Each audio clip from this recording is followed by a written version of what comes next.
Hey everyone, Carrie Millspaw here again with my Forever Young interview series. And today in my hot seat is my own personal coach, Angela Gower Johnson. And I have worked with her for about 6 weeks now. I think we're going, almost on 2 months, to be honest. And she's done amazing work. She has been known to have an amazing gift in energy. And I hope, if anything today in the interview, I hope you have a notepad next to you so you can take good notes. This is an interview you're actually going to want to watch more than once and really get a clear understanding of how to really place an order with the universe is kind of how Angela's helped me a lot in the past month and a half. So Angela Gower Johnson, how are you today? Thank you for joining us. Oh, my pleasure. Thank you so much for having me. Wonderful, wonderful. Well, I want to start off right from Once Upon a Time. Kind of tell us a little bit about how you discovered this gift, how you've used it, kind of give us that journey a little bit on the front end of your life. Wow. Well, there wasn't a time in my life apart from when I was a teenager that I wasn't aware of having a connection with religion or spirit. I was very sort of spiritual or possibly even religious when I was growing up. So I was being raised Greek Orthodox. And I really enjoyed that religion and that experience. But as I grew older, how I perceived God or the universe kept changing. Now, what I experienced was I was able to communicate with spirit from a really early age, and I was able to hear the core thoughts that people had. And it would kind of come and go, and it would depend on the situation. But I always found that I was very, very sensitive and really able to tap into easily what was going on in other people. So when I was in my teenage years, my late teenage years, I found Buddhism, and that practice really supported me, and it really supported more of my belief systems about how the universe works.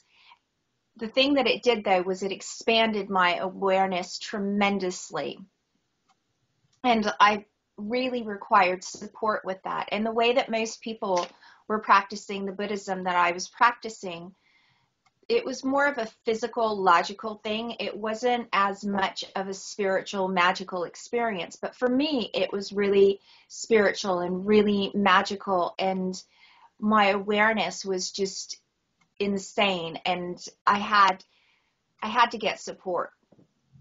So I spent 9 months like really focusing on where I needed to go next, because I knew I needed something different. So what I did was I had a schedule of chanting at least 3 hours a day. It was like 3 hours minimum. And then I would dance for an hour, because another thing that I always did was I danced to connect to that spiritual energy and to get information. So I did that every single day for 9 months until I finally started to get enough information to take action. So I was slowly getting information, and quite early on, I knew that it was Native American Indian based. I didn't know anything about Native American Indians, even though my dad's, American. He was born and raised in Chicago, but still I had no real concept of Native Americans or their beliefs or anything. I couldn't say anything about them at all, apart from the whole playing cowboy and Indian thing as a child. So, my experience was really limited, and I just kept chanting, and I kept doing the trance dancing. And then eventually I was shown that I had to go to Lake Tahoe. So I left my job. I was told by my employer, actually, that if I went on this journey, and she was a friend of mine at the time, that I would not have a job to come back to. But I went anyway, even though it was quite a good job, working for a designer jewelry company. And I went not knowing anything. Like, I didn't know where I was going. I didn't know anyone who was going to be there. I just knew that I needed to find these Native Americans. And And I did that. So I flew into, I think, Nevada, and then drove to Lake Tahoe.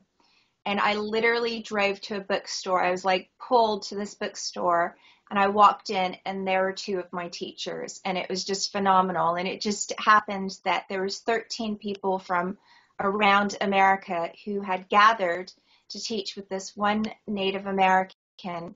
A lot of the people that were there were actually Native themselves, and they came from their own reservations. They were medicine people from their own reservations, and they came to train with this one teacher. And I was, the only person from outside of America who went there.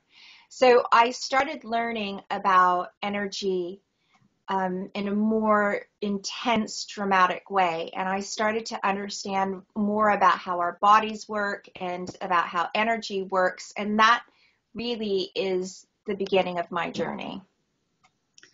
So do you think energy is what led you to Lake Tahoe in that bookstore? Do you think that, that's just totally off the wall. Some people probably think, how does that happen? But do you think that's why? Yeah. And I know you've worked with me to work on learning to feel your way through life versus get stuck in your head. So right. Explain that a little bit for our audience, how that works. I know it's not an easy yes/no answer. Yeah. But why it works better. Or why it works. Yes. Well, I believe you have an inner being, a spirit, a greatness inside of you, and all around you. And it's maybe inside of you is like a really bad way of describing it, because you're actually so much bigger than your body. So your body is just, a companion. It's like your buddy, your daily buddy that's there for you, and your spirit. A lot of people kind of hide inside their bodies, and they don't acknowledge their greatness. So when you sort of push away the limitations, the negative beliefs, the fixed points of views, the, set rules that society has about what is real and possible, and you step into the infinite possibilities, then you're really embracing who you really are. But when you sort of have this costume on that is all about the fixed points of views, all about what is possible and what is impossible, and just having it be really small, then you're not being your greatness. So a lot of people function from a logical do sort of way.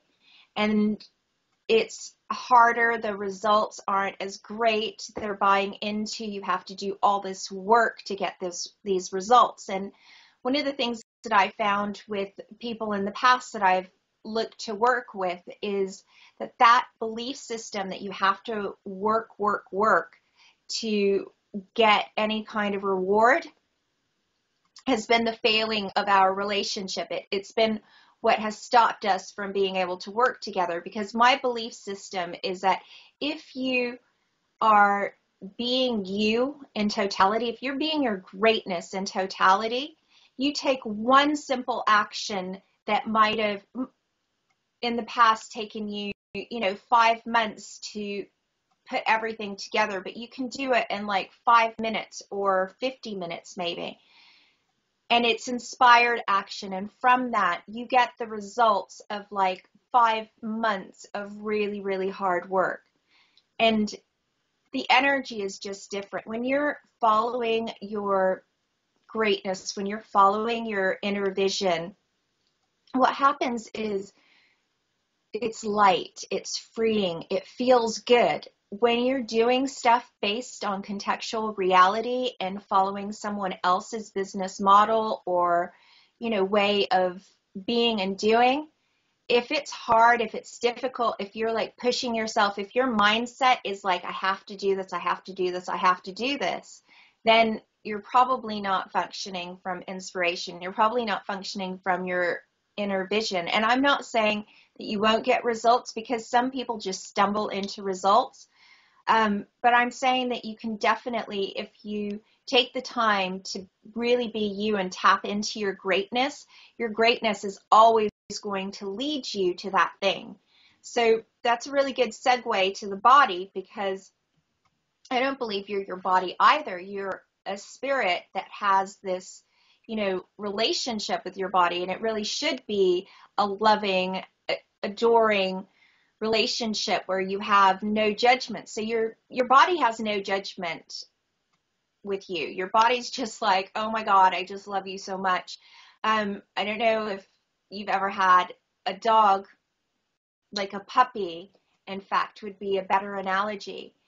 Just a really sort of outgoing, nurturing, kind puppy that just wants to be picked up and stroked and kissed. And that puppy just loves you unconditionally. That puppy doesn't care if you are a size 0 or a size 3 or a size 23. All that puppy cares about is that you're paying attention to it. You're stroking it. You've picked it up and snuggled it. And that puppy just wants to kiss you and lick you and love you. And that's what your body is like. No matter how you treat your body is like that with you still to this day, even if you've kind of been mean to that puppy and you've been like pushing it away or like kicking it by, saying, oh, you're too fat, or you're ugly, or you look fuzzy, or you don't look good today. That puppy is still going to try and love you. It's still going to, the next day when you come in, it's just going to be like, I love you, but I love you. And it's going to wag its tail and just be like, I really love you. And that's what your body's like. It just really loves you. And the funny thing is that your body's actually really super aware. So that might sound like really woo-woo and stuff, but science backs me up on this. Quantum physics and science talk about your brain and how much information you're taking in all the time. And you have these filters, and it's the filters that keep you from being able to, to see everything, because you as a person can't really process everything that your brain is processing. Your body has that information. So your body is like so much more aware than Sylvia Browne. So I don't know if you know who Sylvia Browne is, but she's like this psychic in America. And, people really like her and really rate her. And I would say that if she knew how aware bodies were, she would be like, oh my God, because they are incredibly aware. Your body has your back. Your body's like, let's have luxury. Let's, have fun. Let's have love. And just going into why that is, just to make you understand, you're an infinite being. You're separate from your body, but you sort of have this relationship with your body. So if I asked you to, in your mind, go to the Caribbean. So you could either go to a little beach hut or, one of those like little tiki bar restaurants or bars or whatever, and order yourself a pina colada, or you could go into a pool, or you could go into the sea and see some tropical fish. You're able to do that. And it might sound a bit weird, but I truly believe that you're actually going there. Your body's not going there, but you are going there. You are able to go there. You are able to visit the past. You are able to visit the present. You're able to visit the future. You're able to visit this alternative reality, and you don't require your body for that. Your body requires clothing. It requires food. It requires transportation. You've just been to the Caribbean, so you don't require transportation, but if you want your body to go there, you're going to have to book a plane to get there. So it's your body that actually needs money. And that concept is something that really freed me. It allowed me to start having really great money flows coming in, because I realized that I, as a being, don't really require money. I don't require food. What I require is, I require those things for my body, but I don't require them for me, the infinite being that I truly be. So one of the things that I worked with my body was communication, and what it is that my body requires. Because if I don't require food and it's my body that requires food, then maybe it's not a really good idea for me to be doing control with my body and eating what I think I should eat and wearing what I think that I should wear. So for me, food was a really, really big thing. I suffered from that thing that I think a lot of people suffer from, which is comfort eating. You know, food was a way for me to get acceptance and comfort, and I really tied in comfort with eating, and I had to change that dynamic. And I also changed how I wore clothes and what I wore. I started to communicate with my body and ask my body, well, what would you like to wear? What would you like to, have to eat today? And how much would you like to have to eat? So just by changing how I was with food and giving my body control over food, I was able to go from a UK size 18 to a 14 in about a year. It was like no dieting. It was just going through my body and what it is that my body wanted.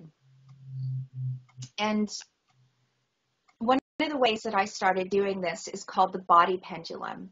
So the body pendulum is a form of kinesiology. The way that you do it is you stand up straight with your feet flat on the floor together, and you ask your body, show me a yes, and then body, show me a no. So in most cases, a yes will be your body sort of moving forward a bit, and a no will be your body moving back a bit. That's most cases. There are some people, sorry about that. There are some people who have a no that's backwards. A no that's forwards and a yes that is backwards. And my daughter happens to be one of those people. So what I did, because food was such a huge thing for me, I didn't start with food. I started with clothing. And I remember this one day that I asked my body what it would like to wear, and it was phenomenal because I dressed from being totally naked to fully clothed, asking my body, would you like to wear this? So what I did was I just picked up an article of clothing and I was like, body, would you like to wear this? So if it said no, then I would ask for another article. And I did that with everything, like my panties, my bra, my top, my socks, my shoes, my trousers. And it was the most incredible, phenomenal experience. My body was so grateful that I literally had like this full body orgasm for like 30 minutes. I just felt incredible. And the thing that was really amazing is that for years, for absolutely years, I would get up in the morning, I would do my thing, have a shower. In the early days, I would chant loads and I would try to get rid of this horrid feeling that I would have once I'd gotten dressed and downstairs. And then I thought, well, maybe it's food. And I thought maybe I have this allergy. And then I was just like, oh my God, I'm allergic to everything. And I started to not even eat in the morning because I would just feel so horrible every morning. And what I realized was that my body just hated the clothes that I was wearing. It just really, really hated everything that I wore. And because it really hated it, my energy would just be zapped and depleted, and I would just feel horrible. So even to this day, if I like grab something, I don't have very many things in my wardrobe anymore because I went through my wardrobe a while ago and I was like, body, do you like this? And if my body was like, yes, I kept it. And if my body was like, no, then I'd, toss it. But I'll grab something every now and then if I'm, just not really functioning for my greatness, and I'll put it on and immediately, boom, my energy falls, my body starts feeling like shit, excuse the language. And as soon as I take that off, my body's like, oh, thank you for listening to me. I just hate that thing.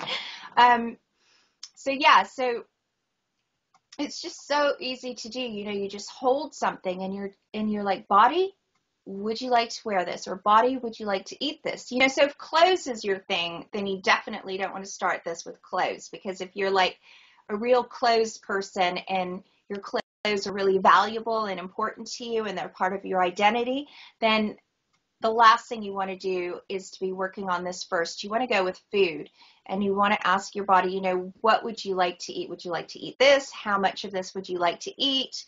And go with that, you know, just really go with it and ask your body to support you in taking control with, you know, the thing that you have issues with. Because the thing is, the more freedom you give your body, the more you take care of your body by asking it what it would like, the more your body is going to do for you, the more your body will be able to direct you in other areas of your life, like in your sex life and in your love life and in your business and with your money flows. Your body will be like, thank you, thank you, thank you. Let's just play and, you know, support you and having everything that you've ever wanted. I love it. Now I know why I have those bad days when I'm wearing something that just drains you. The only Yeah. downside is when you're packing for a trip. You're like, oh no, well I want to wear this on Wednesday. That could inhibit your luggage and your extra bag on the plane. No, I mean, I just ask my body. I mean, I just am really clear with my body. And I think you just get to the point where you have awareness and you're like, body, do you like this? You know, is this something that you would like to wear on this trip?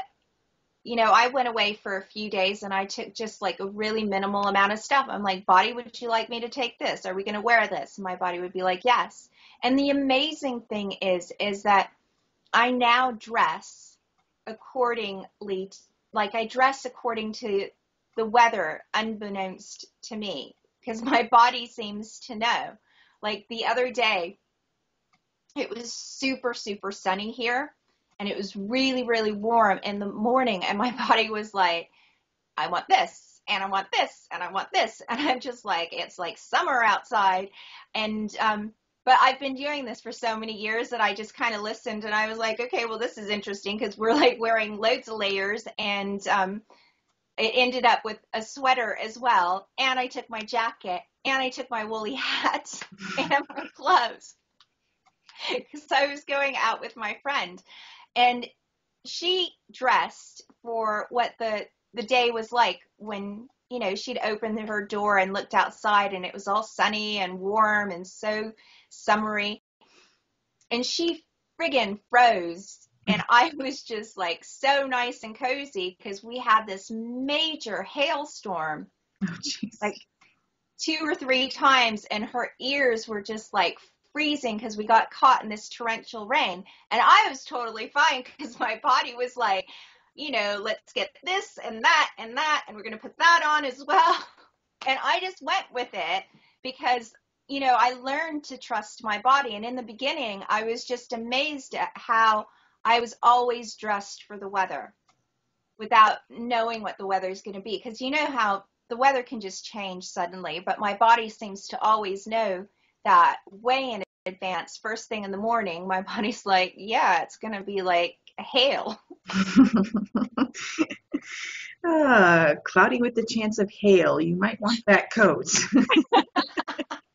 Exactly. That's a very good, forget what the weather lady says, just go with the body. Exactly. That's a good example, a good example. So tell us, Angela, what would be, and us women especially, our relationships with our bodies is a big one, for sure. We all have this stereotype in our head that we must look like the magazine cover, and if we don't leave the house looking like that, there's a lot of shame and guilt around that. And we are powerful with our thoughts, which is sad that we can beat ourselves up all day and not even Right. realize it. Where should we start with starting to love and appreciate that body? You've had me use a gratitude journal, talking in the Right. present or in the future. What steps should our audience do to get there when they're actually appreciating themselves? I would try to reframe what your body is for you. I think that would be one of the first things. Like would you talk to your daughter the way that you talk to your body? Would you treat and talk to a little baby puppy the way you do with your body? Like, again, I'll use the dog analogy because I have dogs. I do prefer cats, by the way, but dogs are just easier because you know they love you. With cats, it's sometimes, Yes. is it the food? I love my cats. So with dogs, they get to this really awkward teenage state, and they actually can look really super funky and ugly at times. But they're your dog and you still love them, and you're not going to like push them away or berate them for, having their butt 2 inches in the air when their shoulders are kind of 2 inches lower, and then they have these big ass ears with this tiny little head, with this really skinny little face. You wouldn't sit there every single day looking at your dog going, oh my God, you're so ugly. If only you looked like Kate Moss, or if only you looked like Brooke Shields, or if only you looked like that Shih Tzu down the road. You're just like, oh, look at you. Aren't you cute? And this too shall pass. It's just a growth spurt and you'll get over this. But you're not going to be like really horrible and mean to your dog. And teenagers as well, they can get spots, they can look a bit gawky at times, they grow really fast and maybe they're not as graceful. You're not going to be with your toddlers as well. You had a daughter when she couldn't walk, you weren't like, oh my God, you're so hopeless. This walking thing is just not for you. You're just never going to get it, are you? You wouldn't have done that. You totally believed that everything was okay and you just love her unconditionally. So the first thing is to look at your body a bit differently. That would be the first thing.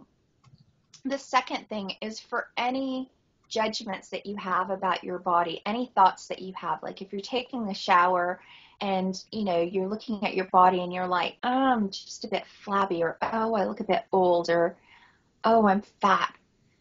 I would say for that, literally say, who does this belong to? Return to sender with consciousness attached. Because maybe that stuff isn't even yours. Maybe you're picking up something from, the person down the road. It can be someone from 6,000 miles away who is having those thoughts and feelings, and you're buying that as yours. I mean, that's another thing that I did as well that supported me in losing that weight, is whenever I felt really fat, I would just be like, who does that belong to? Return to sender with consciousness attached. And I realized that I had a couple of friends who had major, major fat judgments. They just really, really bought that they were fat, even though I was bigger than them. And I also firmly believe that I got that big because I was believing those thoughts as mine. So I started out as being a size 10, 12, and I started really picking up on those fat thoughts, and I bought them as mine. And eventually I really did become fat. I mean, I got up to a size 20 in this country, and that's like whatever you guys do in America, even though I'm American, it was. So a size 20 in America is, in America, my size 20 is bigger than a size 20. It's whatever size is above size 20. So quite big, my point of view. Well, because I was about a size 8 in America. Gotcha. So I went from a size 8 to whatever is the size above size 20. And that was just by buying that belief that fat energy that I was picking up on, and that fat belief that I was fat was mine. So I would say have a bit of space, have a bit of ease with your body, have a bit of a belief system that, you can pick up on other people's thoughts, feelings, and emotions. And that can really affect your body. I mean, it can super affect your body, because what you believe, you end up creating, and what you focus on, you create. Because a size 8 in America is not that big, really.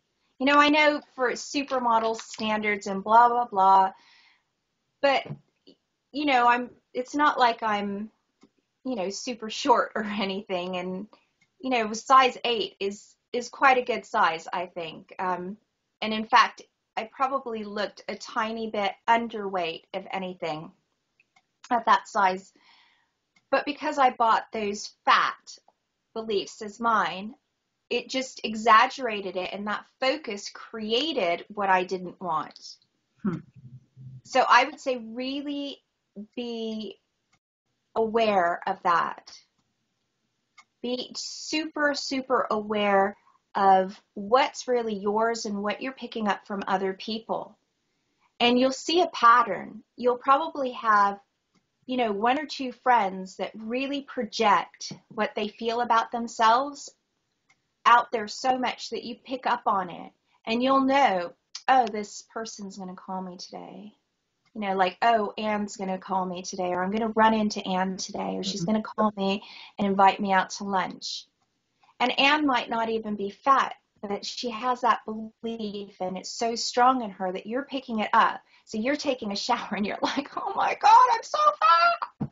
So immediately when you do that, just go, okay, so who does that belong to? Return to sender with consciousness attached. That's a perfect example. And I know you've been working with me on that. And for some reason, I guess I wasn't realizing how much we do pick up from our environment. Or, Yeah. you're in a work environment and there's tons of people all around you. And I might feel bad that day and I'm like, wow, am I sensitive to energy or what? I'm picking up somebody else's stress. I was having a great day till I walked in the door. So I need to use that over and over and over again. And I guess the best advice is to watch who you're also around too, as your environment of friends.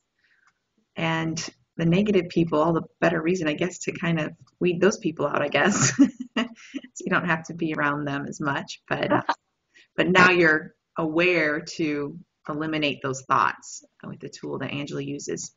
So let's talk a little bit about food. How do you ask yourself what foods to eat? Because gosh, we're so emotional, us women especially, and certain times of the month we may say, yes, my body's saying that chocolate candy bar is what it wants. So how do we associate that with food? Oh God, I would say if food is your thing, start with clothes so that you start to understand how it's such a difference. Like I would put stuff, well, I wouldn't put stuff together. My body would put outfits together that I would be like, I would never wear that, and that just doesn't go. And I would get so many compliments from people saying, oh my God, you look so great in that outfit is so amazing. And I just take it for granted now because, my body is just like so much clued in and switched on as to what, looks good. So I found it easier with the food because I had that clothing foundation, if that makes sense. So I always like to create a foundation for you so that you can see results and that can help you where it's a bit more difficult. So, I asked my body to take control, and I wasn't listening, and I was overriding my body. Even though I had the awareness, I would just be like, yeah, I want to, have some, I don't know, baked vegetables tonight, but I'm going to have a pizza instead. And I'm going to have some ice cream as well. And it was very difficult for me.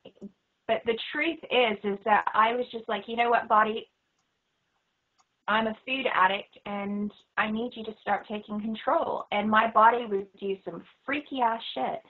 I remember making this huge plate of food and my body was like, I don't want to eat that. I don't want to eat that. I don't want to eat that. And I was, needing this emotional comfort. And in my mind, I was creating these images of just eating until I just couldn't move. And I just wanted that sort of food comatose feeling. So I was there and I literally just finished setting up that plate. And it was some of the stuff on that plate was like the last of the leftovers that had been in the fridge. And my body just reached out my arm just reached out and flung that plate onto the floor. I didn't do that because I was really looking forward to eating that food, but my body did that. And that was one of the wake-up calls for me as well, because I was just like, I really need to start looking at foods that my body wants. And I don't know how that was the sort of wake-up call. I mean, I was a bit pissed off with my body, to be honest with you, because I was just like, I really wanted to eat that. I was really looking forward to eating that.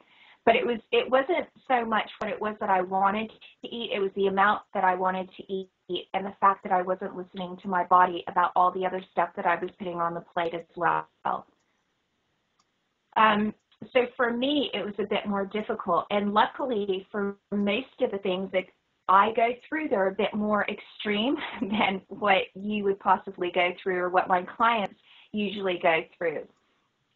So I would just, ask for, this really gentle release of control, where you start trusting your body and allowing your body to make those food choices, and you following the awareness with your body. And sometimes you'll get it wrong. Sometimes you'll override your body. But you just want to make sure that there's a happy balance. You don't want to be overriding your body all the time. And you just have to kind of look at it as a relationship. I think it'd be a really crappy relationship if you had a romantic partner that was like, oh, all I want to do is stay home and watch a movie and snuggle. And you were just like, yeah, I'm going out with my friends today. Or, yeah, we're going out to dinner. We're not doing the snuggling. Or, oh, I've got to call my friend. Or, oh, I'm reading this book. After a while, there's going to be some sort of friction in that relationship.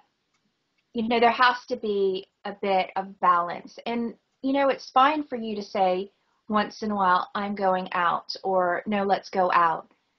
But if your partner's like, let's just snuggle, I just want to snuggle with you all the time, and you're not listening to that, it's going to really affect your relationship, and you're not going to be able to feel as comfortable in that relationship, because on some level, and the idea is to get to a place where you can really nurture your body and adore your body, because your body's been great to you.